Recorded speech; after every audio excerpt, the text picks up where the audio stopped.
got into a race. Putting a man on a rocket became the most important thing in the world. And I figured it ought to be me. That's the test pilot's nature. He wants to be first. The finish line. That's what the moon was. A brand new runway. Fate, luck, the Russians, whatever it was, put us in the spotlight. And flying the thing was only half the job. The other half was making it look easy. And that's the part no one saw. It was never easy, never safe, never routine.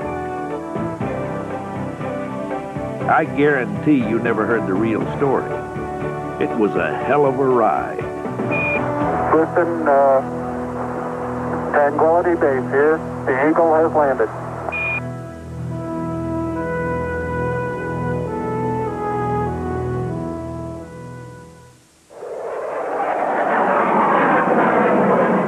That's me, Slayton, Major Donald K. Deke to my friends. It was 1957, and I thought I had the greatest job in the world. Test pilot. Then out of the blue, I got selected for some crazy experiment called Project Mercury. For me and 6 other pilots, it turned into the trip of a lifetime. Before it ended, one of us even walked on the moon. Some of it made the headlines, but to me, the best part never got told. I was in the middle of it all, from the very beginning to the end. Now I can finally tell it the way I saw it. I remember it as clear as yesterday.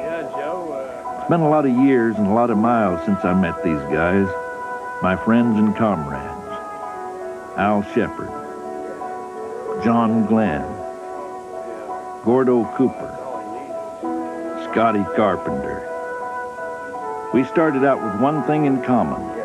All we ever wanted to do was fly.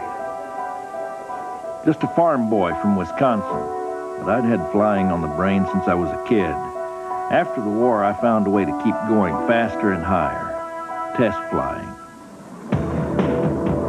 Sure, it got a little hairy sometimes. Dealing with unknowns, things always go wrong.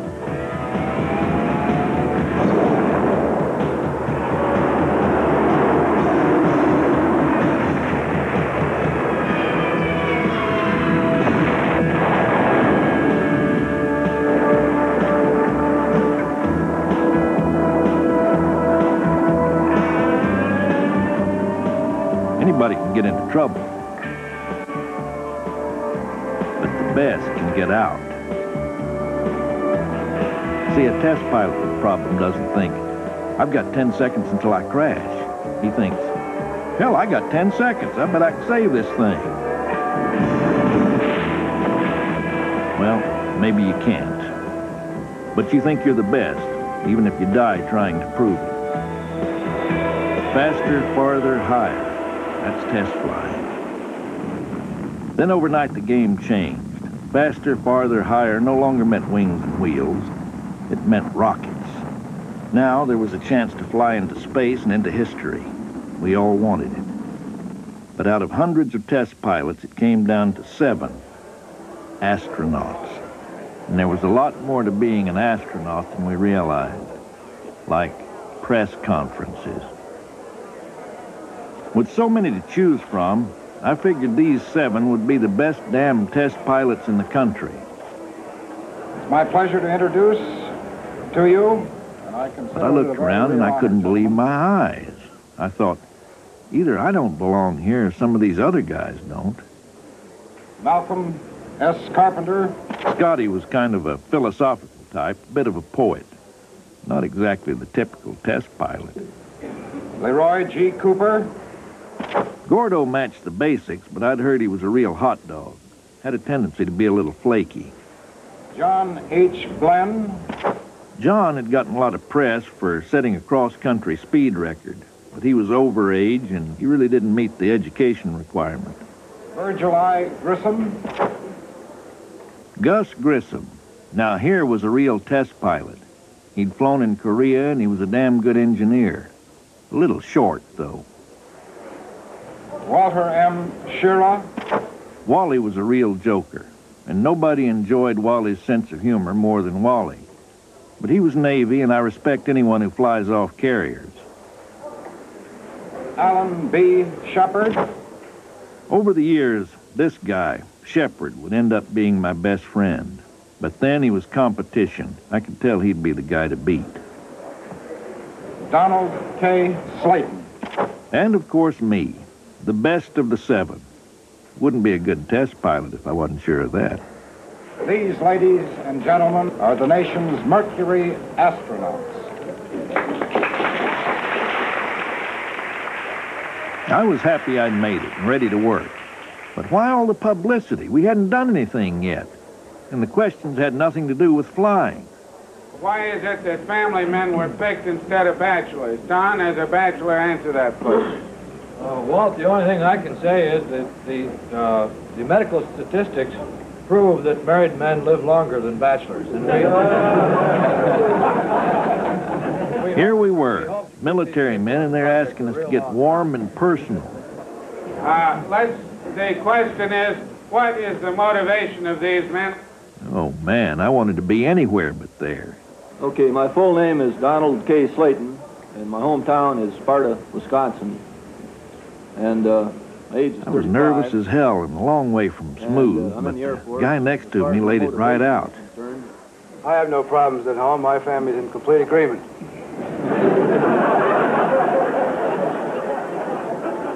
Well, there it was. Nobody was going to stop Al Shepard. But John Glenn understood that moment better than any of us. These people were looking for heroes, and John gave them just what they wanted. I think we are very fortunate that we have, should we say, been blessed with the talents that have been picked for something like this. And I think we'd be almost remiss in our duty if we didn't make full use of our talent. It was like he'd been cast for the role. John understood what the rest of us missed. America was in a Cold War. We 7 were carrying the flag in a race with the Russians, a race that started with Sputnik. Sputnik, the first man-made object in orbit. If the Russians could put a satellite over our cities, then a bomb might be next. Their own people, at 9:40, I believe it was, it passed over Detroit, and at 1 minute later, it passed over Washington. This is what 18,000 miles an hour is. They do not tell the sober ramifications of what Russia has done for herself as a world power. We've been operating since World War II under the illusion that this was basically a peacetime situation. This isn't peacetime. This is all-out war. People were scared. If Russia could do it, why not us? What about an American rocket? As of now, the United States is strong. Our scientists assure me that we are well ahead of the Soviets, both in quantity and in quality. President Eisenhower was on the hot seat. I ask you, sir, what are we going to do about it? His answer was NASA, a program for manned space flight. That's where we came in. NASA needed pilots. The first word of mouth on Project Mercury made it sound pretty dumb. I can recall my own reaction when a bunch of idiots.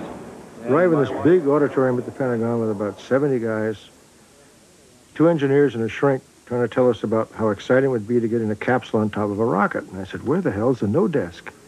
And they make us feel better. They said, well, don't worry, we're going to send a chimpanzee first. Where the hell is the no desk? But the more we heard about it, the better it sounded. Manned space flight. It just might work. And if it did, every one of us wanted that first ride, especially the guy sitting right next to me. Alan B. Shepard, son of a career military officer, Naval Academy graduate, test pilot, and husband of Louise. In the early days, all I knew about Al Shepard was that he was a hot jock in a test plane, on the fast track to Admiral stripes, and not a guy to stand in front of unless you're looking to get run over. In fact, I'm glad I wasn't around that Friday when Al read the New York Times about Project Mercury and thought he'd been passed over. Why am I not on the list of guys who have received telegrams? And I thought certainly they could not have overlooked me, one of the great test pilots of the Navy. So I was in a terrible mood at the end of the day, drove home, spent the weekend at Virginia Beach. My poor wife suffered the children and the dogs and everybody felt the wrath of Shepard to some degree. I was still totally out of it when I went back to the office on Monday morning. And I was in the process of reading the New York Times again when a yeoman came in the office, said, Commander, this is a dispatch which came in Friday, and for some reason we didn't get it to you. Well, I looked at it, and I practically kissed the guy, because here was the invitation to go back to Washington to try out to become an astronaut. But it was only an invitation to try out. Hundreds of pilots got them. Before anyone got selected, they had to go through testing the likes of which we'd never seen before. Hey, which test they like, please? And it's rather difficult to pick one, because if you figure how many openings there are on the human body and how far you can go in any one of them. You gave it away. Now you answer which one would be the toughest for you.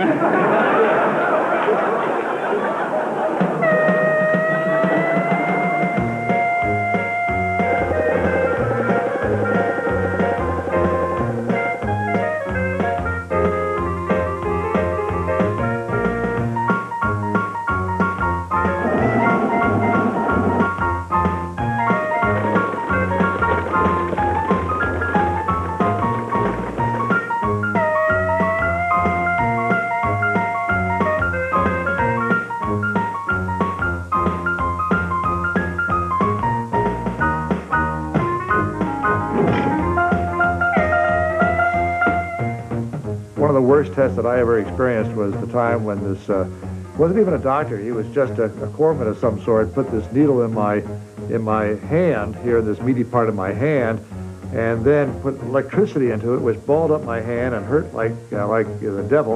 And then he was taking pictures on an oscilloscope up there, which the thing failed somehow, if they could smoke and everything like that. And so when my hand was balled up, he called up and wanted to get a TV technician to go fix the thing.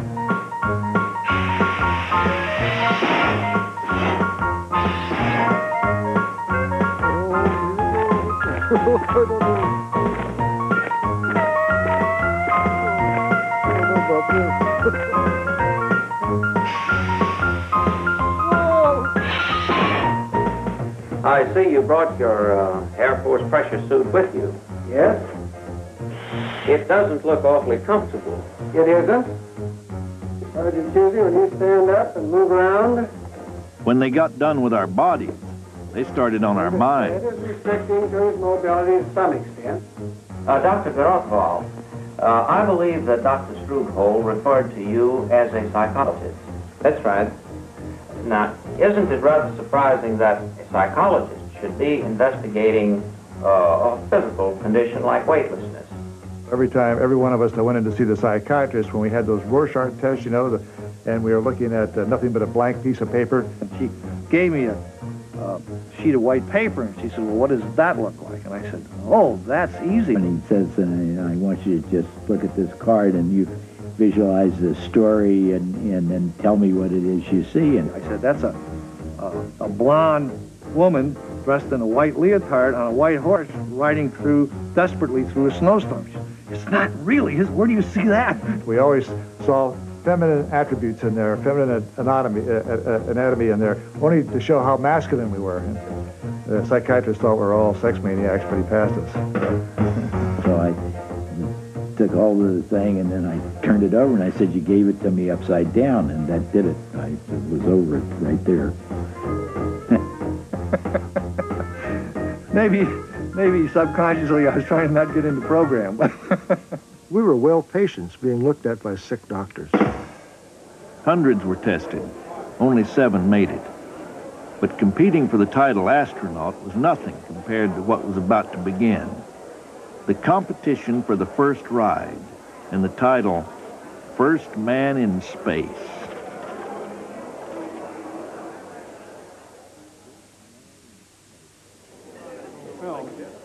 These guys look pretty tame now, sitting around chewing over old times. But I knew them back when being #1 was all they lived for. They were very competitive among each other because they each wanted to get the ride. You know, there was only so many people who could ride a Mercury spacecraft. We worked as a team, but to get that first flight, we each had to prove we were tougher, smarter, and better prepared than the other 6. All of a sudden now here you've got 7 guys trying to fly the same airplane. And boy, there was competition. And I think everyone sensed it in almost everything we did. I remember one of the first meetings we ever had with Bob Gilruth, who ran the program at that time. He said we had enough doubts about the program. We could go back to our services where we had come from and no questions asked, and that was it. All we had to do is say the word. And, of course, nobody ever did. We were fighting to get positions, not to go back someplace.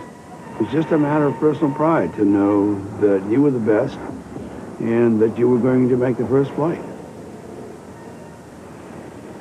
There is rivalry, of course, but the Navy people were the best. There's no doubt about that. And the fact that we had 3 Air Force people with us was purely political, and 1 token Marine, which that's all right. Marines are part of the Navy anyway. In this group, if you had a weakness, you never let it show. I was doing great until Carpenter got a bright idea. As I recall, it was at my suggestion that we took scuba training at Little Creek with the UDT fellows. Tough program. And they put us through some real paces. We're sort of cavorting around this 9-foot deep pool. And all of a sudden we look and here's Slayton down the bottom. The guy couldn't swim. Gus and I dived down and bring Deke up to the surface. They admitted Slayton was probably the best scuba diver of all because he'd go to the bottom right away.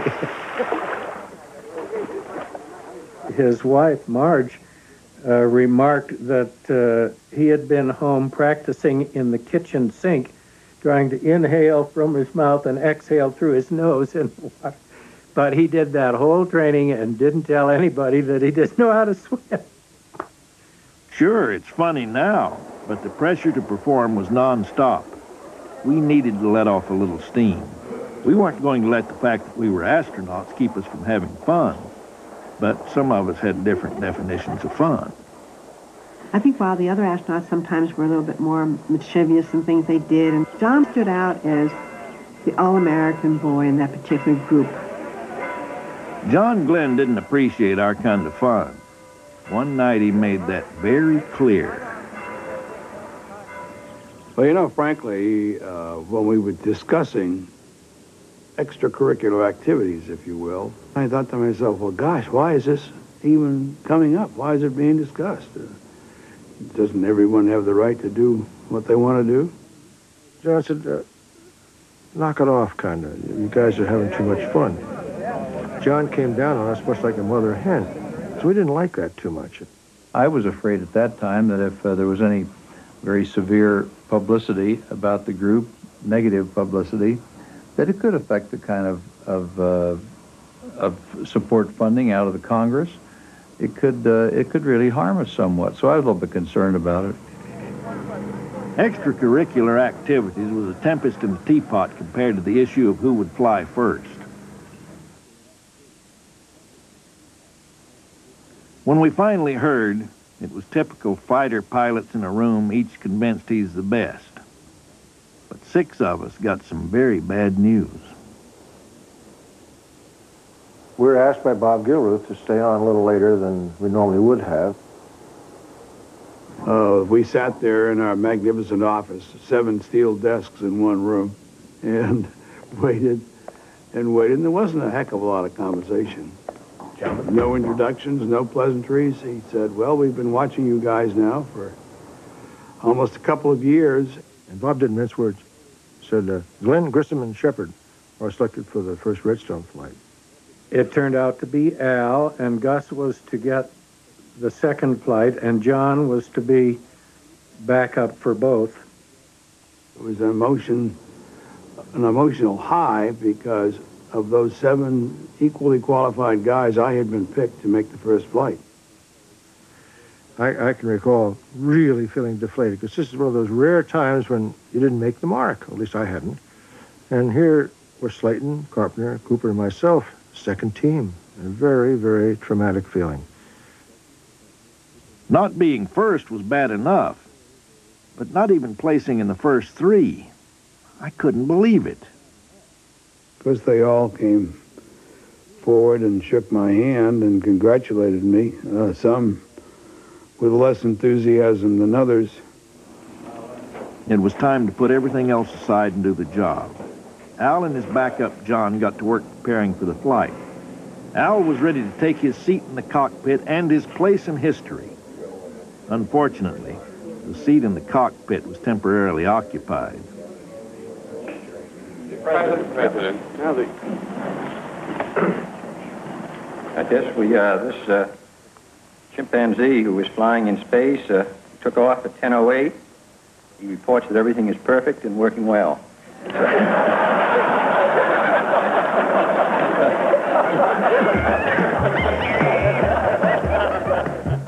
At one point, there were something like 20 or 30 animal flights.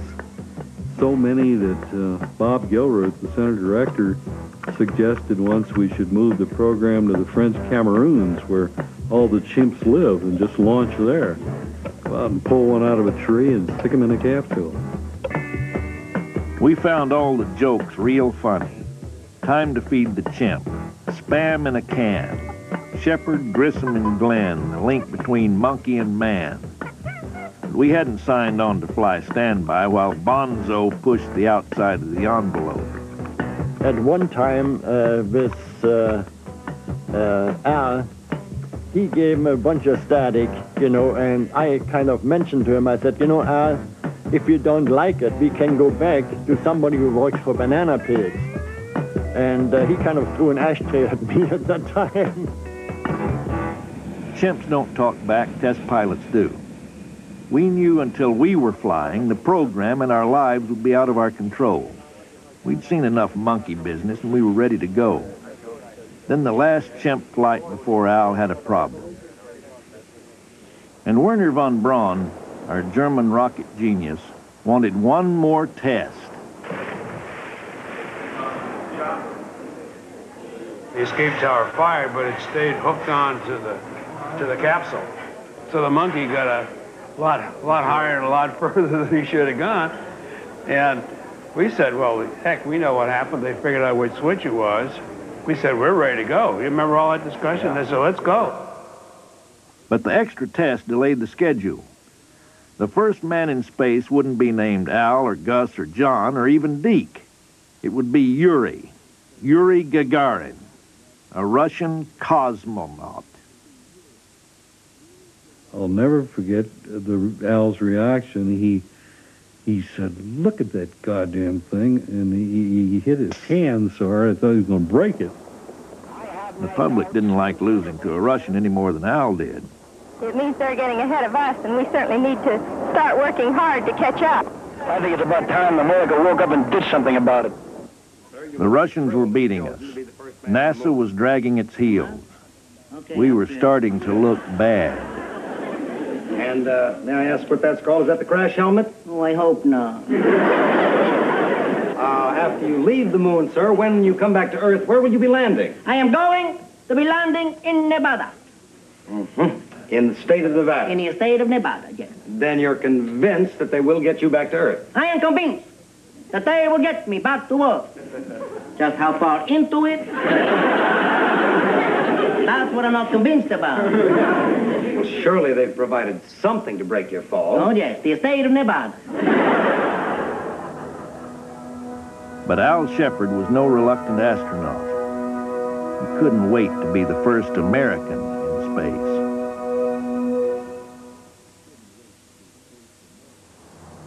It takes a whole lot of people to build a new flying machine.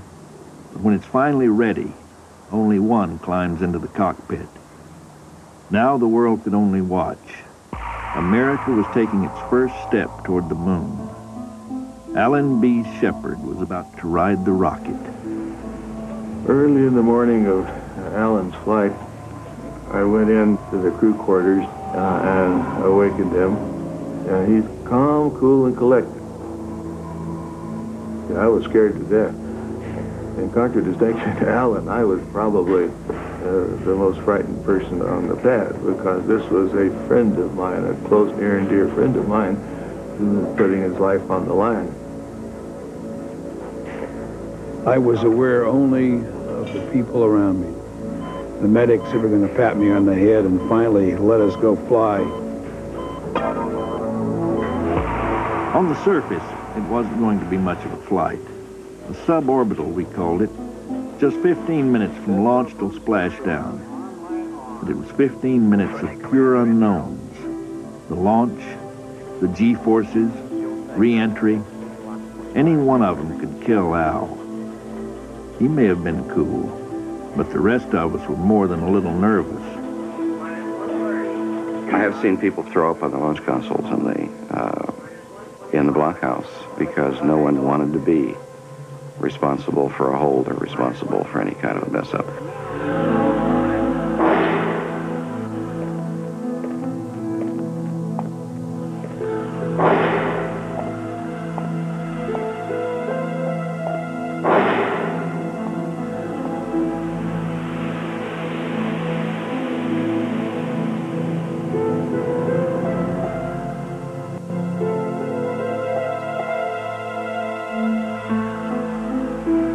When the Russians flew Gagarin, they kept it a secret until he was back safe. But Al Shepard was going to make it or break it on live TV in front of millions.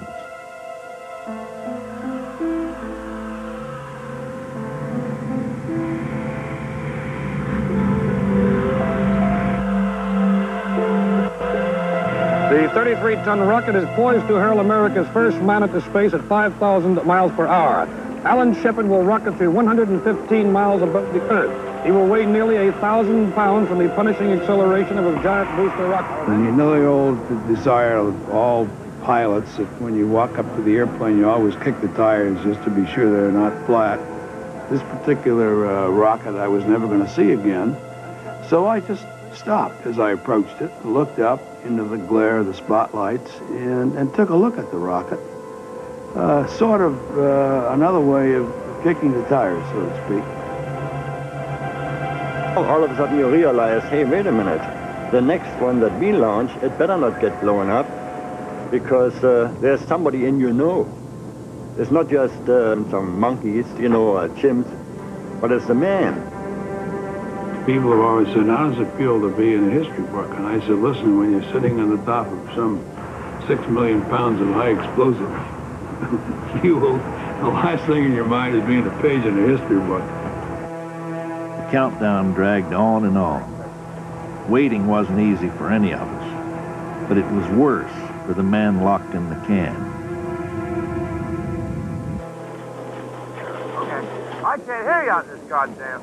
Hear you on this phone. Hey, watch your language. We're being recorded every place. We are standing by to resume the count. Reporters, photographers, and technicians here are more excited than anything. The rocket is poised and ready. Shepard is ready. The missile range and recovery forces are ready. The 83-foot-tall Mercury Redstone rocket with astronaut Alan Shepard aboard. He's been there several hours now. Up on top. Al was beginning to wish he hadn't had that second cup of coffee. I soon discovered that the bladder was getting relatively full, and I said, well, why don't you ask Werner if I can open the door and get out and go to the bathroom, like a normal person would. And I expected a normal answer. Werner says, no, the astronaut will stay in the nose cone. There will be no door opening. So I told the folks that I was going to relieve myself on the spot, and they said, oh, you can't do that. You short-circuit everything. Well, I said, well, how about turning the power off? So they deliberated a few more minutes and finally turned off the power. I relieved myself, and it started to dry out. So I said, okay, I think you guys can turn the power back on, and we'll take the risk of a shock. I finally said, well, I'm getting tired of this. Why don't you tell them to light this damn candle, because I'm ready to go. T-minus 10, 9, 8, 7, 6, 5, 4, 3, 2, 1, 0. Ignition.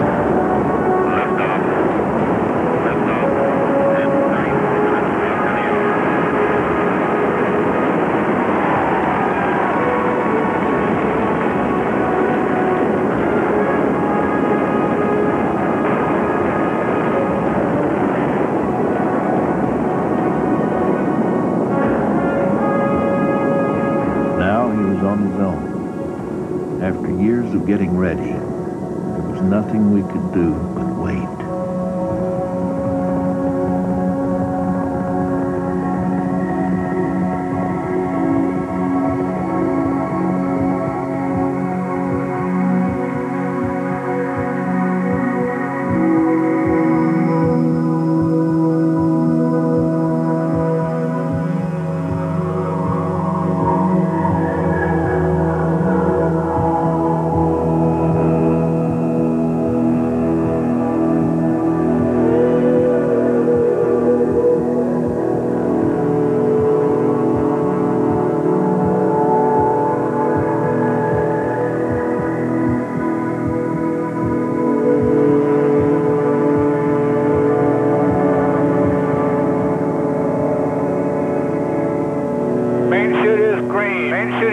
Unreefed, and it looks good. This is it. He's on the way down. At about this time. You should hear the newsmen here right now. They are absolutely screaming and shouting. They've been jumping up and down, holding their hands over their heads in a great sign of victory because this flight is just about at its end. It is a tremendously successful thing. They're kissing each other and hugging and jumping up and down. I take any second, astronaut Shepard will be walking on the deck of the aircraft carrier, and we will have completed a most historic event in the history of man's conquest of new frontiers. Then as we're flying toward the carrier, and the entire deck of the carrier was covered with sailors. The deck was just covered with these guys. The fact that the carrier had been my home, part of my life. The sailors had been part of my life. And here were these guys, the first guys to welcome me back. This was the first sense which I had of how people felt about what I'd done.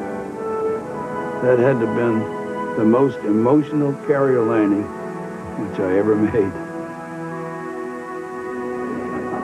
This is the beginning of a fantastic new age when two nations are marching into space in a competition with one another. America has finally forged back tremendously in this particular shot.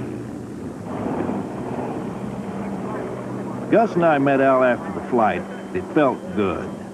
I wanted that first ride myself. Hell, each of us did. And we knew the Russians were still way ahead. But Al was one of our own, and he'd put us in the game. We were there because that was what we were trained to do. We were test pilots. But we'd become more than test pilots. Now we were astronauts. When test pilots risk their lives, it's a 9-to-5 job, and hardly anybody notices it. But the Mercury astronauts had an audience of millions. We all knew getting that first flight would make Al a big man, but we had no idea how big. Back to Washington for this parade, and we're down there, and I remember we were all sort of wide-eyed about just like the excitement of the crowd and everybody when we were in the parade just sort of washed over you.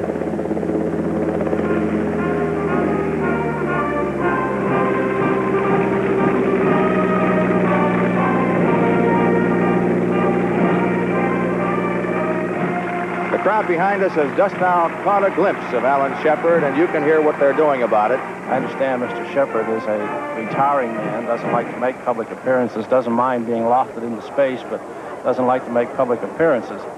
Here at the White House Rose Garden, the entire staff of the White House has come out to get a look at this first spaceborne astronaut of the United States.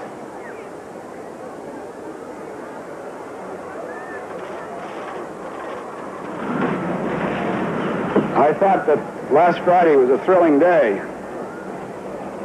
Today even surpasses last Friday. And as a matter of fact, I got far less sleep last night than I did the night before the flight. Thank you very much. As Kennedy made his little speech, as he got ready to present me with the NASA Distinguished Service Medal, it slipped off the box onto the deck, onto the floor. Jack Kennedy came up with the medal first, and he said, "Shepard," he says, "I present you this medal which comes to you from the ground up." Which was a great line.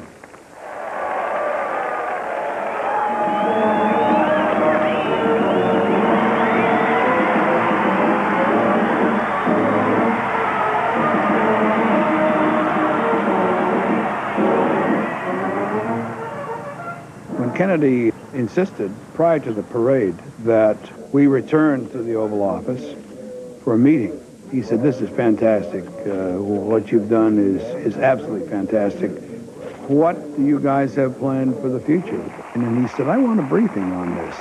And it was just 3 weeks after my 16-minute space flight when he announced, folks, we're going to go to the moon, and we're going to do it before the end of the decade. I believe that this nation should commit itself to achieving the goal before this decade is out of landing a man on the moon and returning him safely to the Earth. No single... When I remember hearing the speech and thinking to myself, my God, we have hardly begun to walk here, and this going to the moon is a tremendous step. Everybody in the community thought he was nuts. He said that 20 days after Al Shepard flew in May, and we hadn't even put anybody in orbit yet. Daring flight. But in a very real sense, it will not be one man going to the moon. If we make this judgment affirmatively, it will be an entire nation. For all of us must work to put him there. Al's flight made a believer out of Kennedy, and that speech gave the whole country moon fever. All over America, people went to work on the moon shot. I don't know if anybody was a clock puncher. No matter what role they played, that was in the back of their mind, we've got that man to get to the moon. We practically had a big sign chiseled in the sky up there that said, waste anything but time. It was a matter of 5 to 20 insurmountable problems a day. We were literally writing the book as we went along. Working around the clock was our only hope. Feeling good about Al's flight didn't change the facts. It had taken us 3 years to get into space for all of 16 minutes.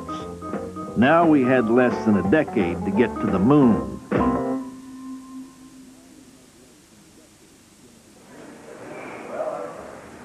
There was a lot of hard work going on in those days, but that wasn't all that was going on. Oh, and I remember another classic episode where we water skied in the surf, being pulled by a tow to a Chevy, a Corvette, right. Over the years, the military had assigned us to some of the most godforsaken spots on Earth. And at first, Cocoa Beach was no different. But once Kennedy pointed us at the moon, Cocoa Beach, Florida became Spaceport USA. We thought we'd died and gone to heaven.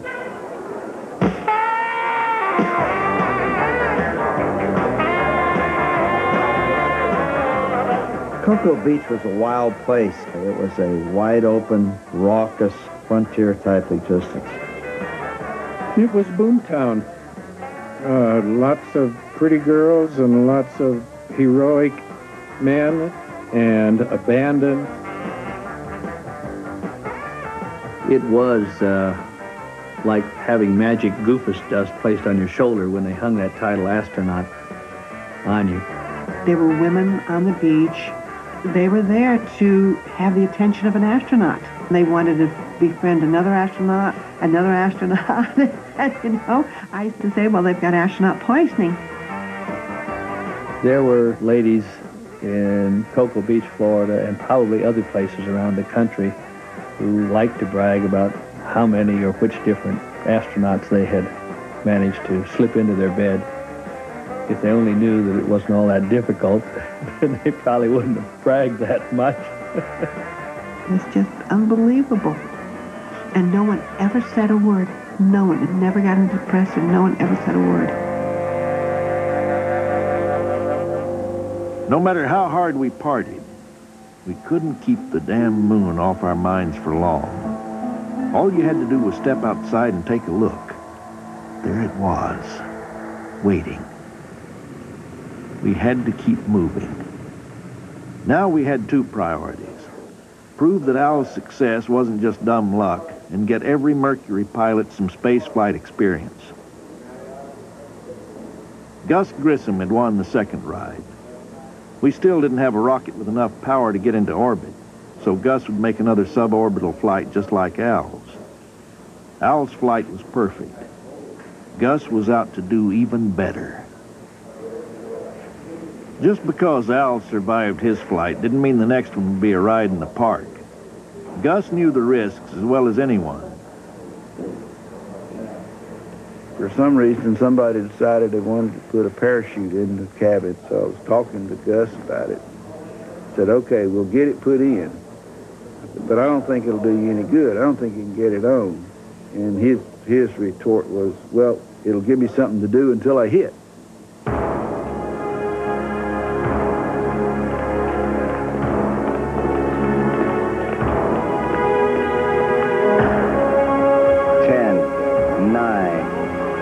Ignition sequence start.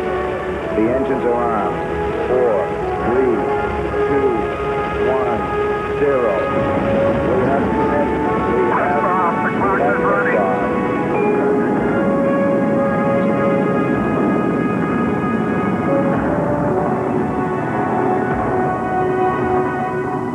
Gus flew a perfect flight, but after he splashed down, the hatch blew. The capsule filled with water and sank to the bottom. He almost drowned. I was just laying there minding my own business, and then pow! The hatch went. I looked up and I saw nothing but blue sky and water starting to come in over the sill. So I tossed my helmet off. My first thought was, get out. And the capsule actually sank and went below the water. And he was having difficulty getting the capsule out of the water. He couldn't lift it. He ran into an engine problem. And so I was getting water in the suit and getting lower and lower in the water all the time. I was having to fight quite hard to stay afloat. Instead of a Washington parade, Gus got a lot of questions he didn't like having to answer. Captain Grissom, did you feel you were in danger when you were in the water at any time during the flight? Well, I was scared a good portion of the time. I guess this is a pretty good indication. You were what? Scared. Okay? There it was. He said it out loud. He was scared. Of all the feelings astronauts weren't supposed to show, fear was number one. We knew he didn't blow the hatch, but there was no stopping the rumors now. But Gus's flight wasn't all we had to worry about. We hadn't even orbited yet, and the Russians sent up their second orbital flight. Newspaper headlines tell the story. Herman Titov of Russia returns to Earth after orbiting the globe 17 times in a little more than 25 hours, covering 435,000 miles, which is more than twice the distance from the Earth to the Moon. An orbit by a U.S. astronaut is planned later this year. Later this year, the same old story. Russians in the lead and we're dragging. It was getting to be a habit with us. The embarrassing truth was we weren't going anywhere near Earth orbit this year or any year. Not until we had a new booster. The Redstone we were flying was reliable as hell, but it didn't have enough power. There was no way around it. To reach the moon meant reaching orbit. The only thing we had to do that was Atlas. And Atlas was one bad news booster.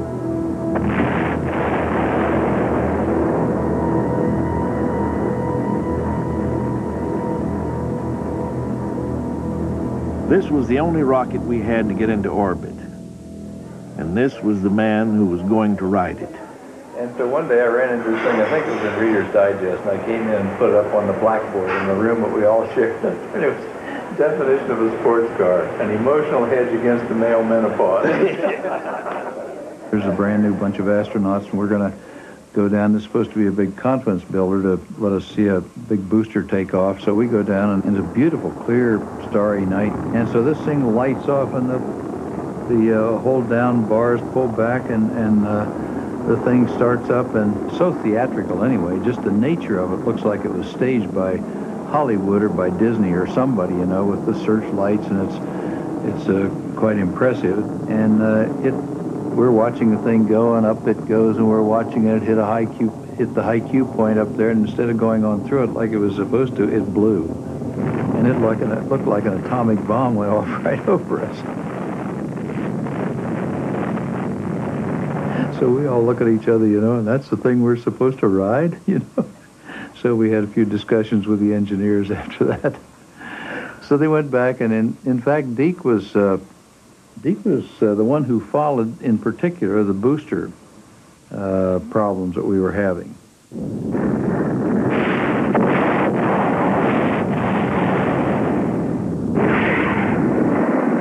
Problems like that, I didn't have to follow too close. I could see them from the next state. But we were in a race, and the other side was winning. Underneath our astronaut exteriors, we were still fighter pilots. NASA could worry about the Atlas till the cows come home. To us, the situation was pretty damn simple. There was a mission to be flown. It was dangerous. If John didn't make it, there'd be 6 of us left. And don't kid yourself. As soon as the funeral was over, we'd be lining up to take the next ride. That's the test business.